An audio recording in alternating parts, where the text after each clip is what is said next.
Nous sommes dans un établissement qui est exceptionnel, de par son architecture, de par son histoire, par les personnages illustres qui sont sortis de cet établissement.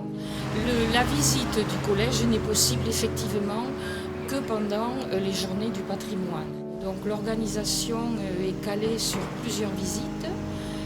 Les visites guidées du matin qui concernent l'ancien collège des Jésuites. Alors dans cette visite, je commence en général par un petit historique des lieux parce que c'est vrai que ce n'est pas immédiatement compréhensible au niveau de la topographie du quartier, ici des différents bâtiments. Donc ce collège est ici en façade. Aujourd'hui il n'en reste aucune trace, il a été détruit. Alors on le voit encore sur le cadastre napoléonien. Donc il y a un programme de reconstruction qui est entrepris et qui commence par la magnifique chapelle que vous avez là. Et puis ensuite donc la chapelle qui est le lieu emblématique du collège.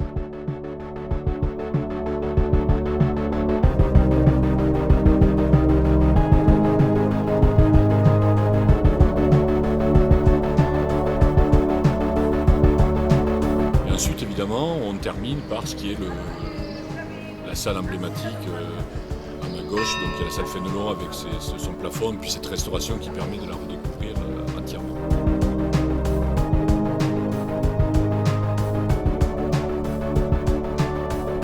Par ailleurs, il y a des visites particulières, la visite de la tour.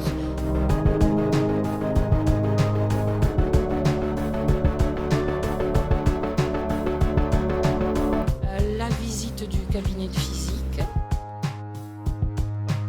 Nous avons beaucoup de cadurciens qui ont été élèves dans cet établissement et qui reviennent justement sur les lieux de leurs études et qui sont très étonnés de voir la transformation et l'embellissement du collège. Et c'est ça la grande force de cet établissement, c'est que certes nous avons des pièces patrimoniales dont certaines sont classées, mais l'intérêt c'est que les élèves y travaillent et les enseignants aussi.